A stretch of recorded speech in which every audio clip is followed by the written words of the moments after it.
আসসালামু আলাইকুম। প্রিয় দর্শক, অন্য মঞ্চে আপনাদের সকলকে আমন্ত্রণ জানাচ্ছি। সিনিয়র সাংবাদিক জনাব আরশাদ মাহমুদ আজ আমাদের অতিথি হিসেবে আছেন।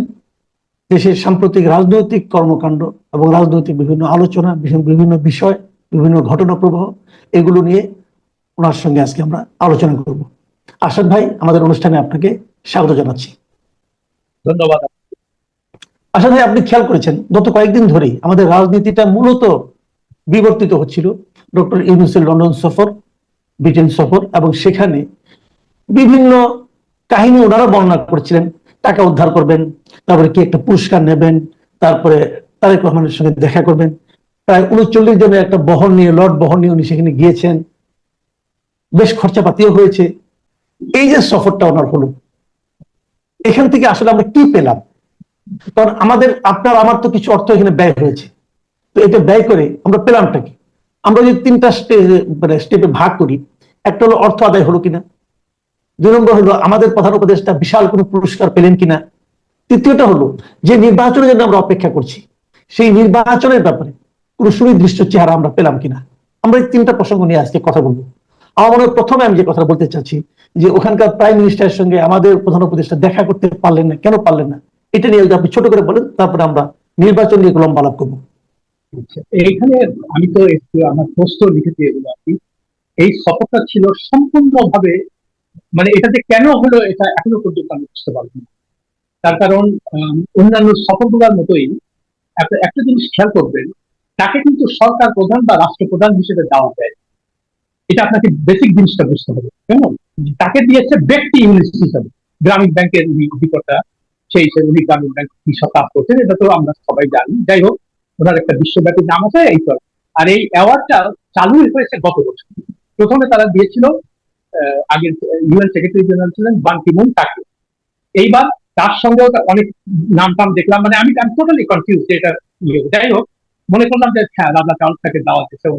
প্রথম কথা হচ্ছে, এটা তো তার ইমিডিয়েটলি বলা উচিত ছিল যে দেশের অবস্থা, যে যে অবস্থা, তাতে করে আমার সার্বক্ষণিক উপস্থিতি প্রয়োজন। আমরা একটা ভাঙ্গার দেশকে গড়ে তোলার চেষ্টা করছি, এখানে আমার কোনো সময় নেই। তো আমার পক্ষ থেকে আমাদের হাই কমিশনার এটা গ্রহণ করবেন, এবং রাজা চার্লস আপনাকে অসংখ্য ধন্যবাদ আমাকে এই পুরস্কারের জন্য মনোনীত করেন, এটা বলেই হয়ে যেত। আচ্ছা, কিন্তু সেইটাকে এমন ভাবে ফুলাইয়া ফাঁপাইয়া প্রথমে বলা হলো রাষ্ট্রীয় সফর, তারপরে সরকারি সফর, দ্বিপাক্ষিক সফর। তো এইগুলোর তো এই ফরম্যাট গুলোর সম্পর্কে যাদের কোনো ধারণা নেই তাদের জন্য সংক্ষেপে একটু বলি।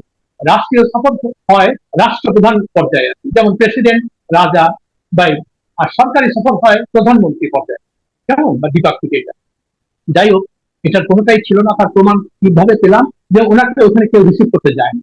আর প্রথম কথা হলো যে আপনি যদি ব্রিটিশ প্রধানমন্ত্রী, যিনি মানে ক্ষমতার অধিকারী, রাজা চার্লস তো আমাদের ছোট্ট মতো, তাই না? তার তো কোনো ক্ষমতা নেই। হ্যাঁ, তো যাই হোক, আপনি তাহলে তার সঙ্গে অ্যাপয়েন্টমেন্ট ঠিক না করে আপনি গেলেন কেন সেটা? আপনার যদি দ্বিপাক্ষিক বৈঠক হয়, বারবার করে বললেন কি যে টাকা পাচার যে ইয়ে হয়েছে, এটা আমরা আদায় করতে যাবো, এই জন্য আপনি এটাকে জাস্টিফাই করার জন্য বাংলাদেশ ব্যাংকের গভর্নর এবং দুর্নীতি এবং কমিশনের চেয়ারম্যানকে সঙ্গে নিয়ে, কেমন? এবং একটা জিনিস লক্ষ্য করেন, তারা যে কোথাও ওইখানে যে তাদের কাউন্টার পার্টদের সাথে কোনো বৈঠক করেছে, এটা কিন্তু কোনো ছবি বা ভিডিও আমরা কোথাও দেখি। আপনি দেখেছেন কিনা জানি না, আমি দেখিনি দেখিনি দেখিনি। আচ্ছা, যাই হোক, তাহলে প্রথম কথা হলো, আরে আসার মনসুর বারবার করে একটা কথা বলছে যে এটা একটা জটিল প্রক্রিয়া। কয়েকদিন আগেও বলেছে সেটা, যে এটা 5 বছরের আগে কোনো সুফল পাওয়ার কোনো সম্ভাবনা নাই। তো আপনি যখন জিনিসটা জানেন, তখন কি আর সালমার কাছে যে বলবেন যে ভাই আমি আসছি, আমার ওই যে হাসিনার যত টাকা আছে সব দিয়ে দেবো, আসলে দিয়ে দিল। আর এইসব রাষ্ট্রগুলা কি, এগুলা হলো সমস্ত এই দুর্বৃত্ত অর্থ পাচারকারীদের স্বর্গরাজ্য। আমেরিকা বলেন, ব্রিটেন বলেন, সিঙ্গাপুর বলেন, এগুলো সব এদের টাকা পয়সা নিয়ে ওদের অর্থনীতিকে তারা মজবুত করে। দুনিয়াদার থেকে লুটপাট করে যারা যায় তাদেরকে বলে আসো আসো আমাদের বুকে আসো, আমরা তো তোমাদের মতো লোক চাই, কেমন? তা না হলে আজ পর্যন্ত কোনোদিন শুনছেন যে কারো কলকাতা থেকে কোনো টাকা আদায় হচ্ছে? ভাই, এগুলো তো সিম্পল জিনিস। তারপরেও আরেকটা কথা বলা হচ্ছে যে অ্যাসেট ফ্রিজ করছে, মানে ওই সালমান রহমানের ছেলে আর জাভেদ। আচ্ছা, এটারও আপনার বলে রাখি, এটা একটা জাস্ট নিউজ, কেমন? এইটার যে জটিল, মানে আইনি জটিলতা, যখন এটা কোর্টে উঠবে দেখবেন এটা মাসের পর মাস, বছরের পর বছর এগুলো চলতে। এই লয়ারদের ব্যবসায় হলো এটা, কেমন? ফলে আমাদের খুব পুলকিত হওয়ার কোনো কারণ নাই যে অ্যাসেট ফ্রিজ করছে, সেই অ্যাসেট বিক্রি করে আমাদেরকে টাকা দিয়ে দিল, এরকম কোন রকম কোনো সম্ভাবনা নেই, অন্তত অদূর ভবিষ্যৎ। জি। আচ্ছা, হয়তো প্রসেসটা যে আমরা তো আশা করতে পারি ভালো করে। আচ্ছা, 2 নাম্বার, হুম। আপনি যে বারবার করে বলছেন যে ওখানে খুব প্রোডাক্টিভ মিটিং হচ্ছে, কার সাথে প্রোডাক্টিভ হচ্ছে? তারপরে বলতেছে কি রাজা চার্লসের সাথে তার প্রেস সচিব বলছে যে খুব গুরুত্বপূর্ণ, সৌহার্দ্যপূর্ণ, প্রোডাক্টিভ মিটিং। আচ্ছা, রাজা চার্লস তো অন্য অনেকদের ডাকছিল, তার মধ্যে সেও একজন। তো ভালো কথা, তার সাথে যদি মিটিং হয়ে থাকে, আপনার মূল মানে এজেন্ডা যদি হয় টাকা হাতার করা, টাকা ফেরত আনা, তো রাজা চার্লসকে কি আপনি বলছেন যে রাজা চার্লস তুমি তো আমার বন্ধু, তুমি আমাকে তোমার প্রধানমন্ত্রী তো আমার সাথে দেখা করলো না, তো তুমি এই ব্যাপারে একটু উদ্যোগ নিয়ে এটা করো? প্রথম কথা হলো রাজা চার্লসের এটা এখতিয়ারের বাইরে, তার এটা আলোচনা করার কোনো সুযোগই নেই। কেমন? এটা আলোচনা করবে সরকার, সরকার মানে সে তো টিটুলার। আচ্ছা, তো তাইলে ভাই আপনি যে বলতেছেন এটা খুব প্রোডাক্টিভ মিটিং হচ্ছে, খুব ফ্রুটফুল মিটিং হচ্ছে, ইন হোয়াট সেন্স আমি এটা জানতে চাচ্ছি। আপনি ওইখানে গেলেন, 10 লক্ষ টাকা হোটেল ভাড়া পার নাইট, তার যে সুইটে ছিল 10 লাখ টাকা পার নাইট, বুঝলেন? 37 মানে জনের এটা ওনার একার ভাড়ায় 10 লাখ টাকা পায়। একার জন্য 10 লাখ টাকা পার নাইট, কেমন? আচ্ছা, যাই হোক, তাহলে আপনি যে এই টাকাগুলা, এই যে এখন তো মনে হচ্ছে যে আমাকে এমনি পারবো, হাসিনা তো মনে করতে এটা তার বাপের সম্পত্তি, যা ইচ্ছা তাই করতে। আর উনি মনে করতেছে ওনার বাপ কবে মারা গেছে আমি জানি না, আল্লাহ আমাকে দেশে বেঁচে করো। আর উনি মনে করতেছে এটা আমার নিজের সম্পত্তি। প্রত্যেকটা সফর 11 বার এইরকম একটা ক্রিটিক্যাল মুহূর্ত জাতির জন্য, তখন কি ওনার এত ঘন ঘন বাইরে যাওয়ার দরকার? আর বাইরে যে কার দাওয়াতে যায়, কি করে, সবগুলোই তার ব্যক্তিগত সফর। ব্যক্তিগত সফর সঙ্গে করে 30-40-50 জনকে সঙ্গে নিয়ে যাবে, এবং এই গরিব জনগণের টাকা উনি ওখানে আমোদ ফুর্তি করতে যাচ্ছেন। এটার কিন্তু কোনো আজ পর্যন্ত কোনো কংক্রিট রেজাল্ট আমরা দেখতে পাই। এখন বলবেন যে ভাই এগুলো তো তাড়াতাড়ি হয় না, খুব ভালো কথা, এটাও আমরা জানি। কিন্তু আপনি এটাকে এইভাবে ফুলায় ফাঁকায় জিনিসটা কেন আপনি বলেন যে না আমি চেষ্টা করবো এরকম? আর সবচেয়ে বড় কথা, তার এগুলো যাওয়ার দরকারই ছিল না। বলতে পারেন এখন আমি একটা সরকারের প্রধান হিসেবে দায়িত্ব পালন করতেছি, আমাদের একটা অত্যন্ত নাজুক পরিস্থিতিতে মানে আমাদের চলতে হচ্ছে। এই জন্য আমাদের সার্বক্ষণিক উপস্থিতি দরকার, আমরা এখন বাইরে যেতে পারবো না। আপনি তো সারা জীবন ঘোরাঘুরি করছেন, এখন কয়েক মাস গেলেন না। আচ্ছা, তারপরে আরেকটা কথা প্রায় বল, ইউনূস সাহেব না থাকলে নাকি ভারত দেশ দখল করে। তারপরে মানে অদ্ভুত সমস্ত কথাবার্তা, মানে এগুলা শিক্ষিত লোকজনে বলতেছে, শিক্ষিত লোকজন, যে মানে ইউনূস সাহেব না থাকলে ভারত দেশ দখল করে। মানে এদের সাথে কি কথা বলবেন? আচ্ছা, ইন্ডিয়াকে। হ্যাঁ, আমরা আবার এবার অন্য প্রসঙ্গটাতে আসি। সেটা হলো যে এটা তো প্রথম একটা প্রসঙ্গে গেল, দ্বিতীয় প্রসঙ্গ হলো যে অনেকে এমন বলে থাকেন যে এই সফরটা আসলে ছিল তারেক রহমানের সঙ্গে দেখা করার ব্যাপারটা নিয়ে। কারণ বিএনপির সঙ্গে সরকার বর্তমানে একদম মুখোমুখি অবস্থানে আছে নির্বাচনের তারিখ নিয়ে, এপ্রিলে নাকি ডিসেম্বরে এই ধরনের একটা বিরোধ, এই বিরোধ নিরসনের জন্যই উনি মূলত ওখানে গিয়েছেন এবং সেই কাজটা উনি সাফল্যজনকভাবে শেষ করতে পেরেছেন।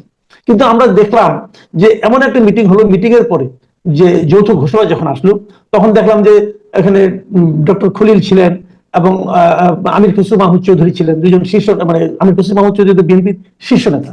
আমি দুজনকেই বলতে শুনলাম তারা দুজনেই নাকি সন্তুষ্ট, তারা দুজন সন্তুষ্ট জনগণের হিসাবে, জনগণ হিসাবে আপনি কি সন্তুষ্ট? আপনি মিটিংটা কিভাবে মূল্যায়ন করছেন? আচ্ছা দেখেন, আমি সাংবাদিকতার জীবনে প্রথম একটা জিনিস শিখেছিলাম, আমার নিউ ইয়র্ক টাইমসের যে বস ছিল স্টিভ ওয়াইজম্যান, সে আমাকে এই শিক্ষাটা দিয়েছিল। তো প্রথম আমি বললাম, স্টিভ, ভালো সাংবাদিকতা করে কি করতে, মানে প্রথম লেসন করি। ইংরেজিতে বললো, you have to be an incorrigible skeptic, মানে কোনো কথা তুমি বিশ্বাস করবে না, বিশেষ করে গভর্নমেন্টের থেকে যখন কোনো স্টেটমেন্ট হয়, ইউ নেভার ট্রাস্ট দেম। কেমন? তাদের কাজ হলো এই ধরনের কথাবার্তা বলা, সাংবাদিক হিসেবে আমাদের কাজ হলো এটাকে ডিসেক্ট করা এবং মূল সত্যতা বের করার চেষ্টা করা। এই জন্য যখন আমি দেখলাম যে চতুর্দিকে উচ্ছ্বাস, ইলেকশন আগে আসতেছে, তারপরে সবকিছু ঠিক হয়ে গেছে, আমার কিন্তু এরকম কোনো কিছুই মনে হচ্ছে না। এটা আমার ট্রেনিং, মানে এটা আমার কিছু করার নেই। কেমন? আমি সন্দেহ করি মানে এইসব ব্যাপার, বিশেষ করে গভর্নমেন্ট থেকে। সেই জন্য আমার প্রথম এক কথার উত্তর হচ্ছে, আমি এ ব্যাপারে মোটেই আশাবাদী না। আমার অন্তত আমি, আর আমার ধারণা ইলেকশন হবে না, এটা হচ্ছে আমার ধারণা। এখন মানে এত কিছুর পরেও আপনার ধারণা ইলেকশন হবে না? হ্যাঁ হ্যাঁ, তার কারণ আপনি যখন তাদের কার্যকলাপ গুলো যখন দেখেন, যখনই ইলেকশনের কোনো কথাবার্তা খুব ইয়ে হয়, তখন তারা বিভিন্ন ইস্যুতে অন্যদিকে জিনিসগুলোকে ঘুরাই নিয়ে যায়। তখন ওই যে মানবিক করিডোর, চট্টগ্রাম বন্দর, তারপরে অমুক জায়গা থেকে আমাদের ইয়ে আসতেছে, এই মানে নানান অবাস্তব সমস্ত কথাবার্তা গুলো তখন বলতে থাকে। এটা নিয়ে একটা বিতর্ক সৃষ্টি হয়, ইলেকশনের জিনিসটা ঢাকা পড়ে যায়। জি। আমার ধারণা এরকম একটা সিচুয়েশন হয়, আমি আই মে বি টোটালি রং, এবং আমার আশা যে আমি ভুল প্রমাণিত হই, যে আবার এরকম একটা কোনো ইস্যু তারা সামনে নিয়ে আসবে, বলতে যে, এবং অলরেডি আপনারা দেখেন দুটো শব্দ বলছে, যদি যদি সংস্কার মানে কি বলে মনমতো হয় এবং বিচার কাজ ঠিক মতো হয়, যদি তখন তখন আশা করি যে ফেব্রুয়ারির মানে রোজার এক সপ্তাহ আগে ইলেকশনটা দেওয়া যেতে পারে। এই যদি আর কিন্তু কথা বলেছেন এগুলো একটু খেয়াল রাখবেন। আচ্ছা, যাই হোক, তবু আমরা আশাবাদী মানুষ, আমরা আশা তো করতেই পারি। আচ্ছা, আমার ব্যক্তিগত অভিমত হলো যে আপনি ইলেকশনটা দিলেন, ইলেকশন হলো, এখন যা বুঝতে পারছি ইলেকশন দিয়ে বিএনপি ক্ষমতায় আছে, তাতে দেশের কি হলো? মানে আমরা তো বিএনপির শাসন দেখছি, জাতীয় পার্টির শাসন দেখছি, হাসিনার শাসন দেখছি, এখন ইউনূসের শাসন দেখছি, কেমন? তো সাধারণ মানুষের তো কোনো কিছু হচ্ছে না। ইউনূস সাহেব মানে তাকে তো কোনো ব্রিটিশ গণমাধ্যম কোনো কভারেজ দেয় নাই, খালি গার্ডিয়ানে একটা ইন্টারভিউ তিনি দিচ্ছেন। তো সেখানে তিনি বলতেন যে ওই যে মানুষ সরকারকে পছন্দ করে না, সব জায়গায় দুর্নীতি, গ্রাম থেকে শুরু করে সরকারের উপর মানুষের কোনো আস্থা নাই। তো এই জন্য